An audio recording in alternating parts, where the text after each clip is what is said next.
Welcome to Tokyosaurus. So what's up in Japan? Boruto just dropped the biggest and probably the best chapter since the series began, with a ton of big reveals and possibly the final clue as to who Koji Kashin really is. Because at this point, if he's not related to Jiraiya, Boruto author Ikemoto must be gunning for Best Troll 2020, as it's just getting a little too obvious. We will be going into manga spoilers here, so if you haven't read the latest manga, you have been warned. So as you probably can feel if you've been reading, Boruto is finally taking off in terms of getting serious into the overarching story. Just like when Naruto got Akatsuki involved, things started getting serious pretty fast, and the stakes have gotten way higher. So let's talk about Koji Kashin first, because as many fans have noticed before this chapter, there are already many clues to Koji being related to Jiraiya in some way or form. First of all, the name Koji Kashin is also a reference to the folklore character, just like Jiraiya is also a reference to a folklore character who can transform into a toad.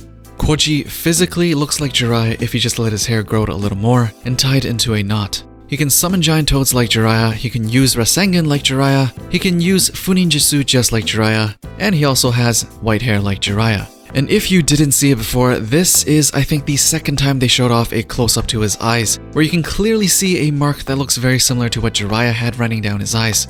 Although it doesn't go all the way down, it starts at the exact same spot as Jiraiya's. So obviously, they really want you to know that he's related to Jiraiya in some shape or form. Whether or not he is truly Jiraiya himself, that remains to be the question. And after this chapter, you know for sure this guy has it out for Jigen. He is finally ready to make his big move to fight and possibly kill Jigen after he found out Jigen is only at 10% of his full capacity. It doesn't prove that he's a good guy or that he doesn't have his own motives, but it definitely inches him over a little to the good side, at least for now. But if you really think about it, it doesn't really make any sense if he's actually the Jiraiya that we have all grown to love from the original series. Why wouldn't he have talked to Naruto after all these years? If he was truly trying to save the world by joining Kara and dismantling it from within, why would he need to do it alone? And to retcon Jiraiya's death is just disrespectful to the impact that it had on the original story and on the characters from the original series. So I'm pretty convinced that this is not the original Jiraiya, even if it is his actual body that someone managed to get a hold of. But on to the bigger reveal of the chapter. Momoshiki takes over Boruto's body and curb stomps Boro into oblivion. So now we know Momoshiki was in Boruto's body this whole time, or that he just had access to Boruto's body. Why he decided to come out at this point was simply probably because Boruto was about to die by Boro's hands. So after all this time, this is the only time Boruto came close to actually dying, and Momoshiki came out to save him. Maybe he needs Boruto for something, we don't know his true motive, but it's certainly looking a lot like how Naruto had a beast inside of him that he couldn't control at first, but eventually got a handle of. Momoshiki actually looked like he had full control of Boruto's body and mind when he came out, but instead of being a crazy, uncontrollable beast like Kurama, it was just himself in Boruto's body, which is much scarier because not only is he super strong, he is also intelligent. The difference here is that Momoshiki doesn't actually give any chakra to Boruto. In fact, he had to take some from Naruto to actually do anything, because Boruto himself was already out of chakra at that point when Momoshiki came out. So does this mean Momoshiki just gives Boruto access to high-level skills and moves, but just require Boruto's chakra to perform them, which feels almost kind of like a reverse relationship between Naruto and Kurama? But here's what's kind of neat with the scene where Boruto destroys Boro.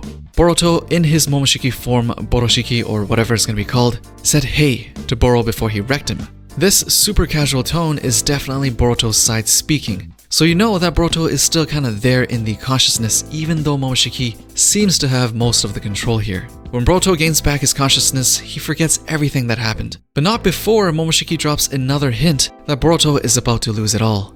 Is Momoshiki talking about Boruto's consciousness, or is he talking about his family, his friends? We don't know yet, but we are coming closer and closer to the fall of Boruto. But the most surprising scene to me is that Naruto actually got saved here. So we know that the scene with Kawaki talking to Boruto from the very beginning of the series wasn't referring to this specific kidnapping of Naruto, when he said he will send Boruto where he sent the 7th. It also confirms that once again, we don't know if Naruto is actually alive at the beginning of the Boruto series, which makes things quite interesting again because we don't really know who is who, as it seems like people can just enter other people's consciousness and take over their bodies. So who Kawaki really is when he fights Boruto after the time skip, that remains to be the biggest question. There are so many players in the story right now, it makes the lead up to the reveal of the eventual time skip all the more interesting. Boruto has definitely gotten way better since they introduced Kara, and probably is the manga I look forward to reading the most these days.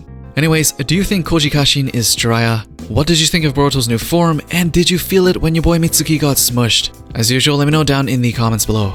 Anyways, thumbs up the video, subscribe for more What's Up in Japan, and I'll see you guys in the next one.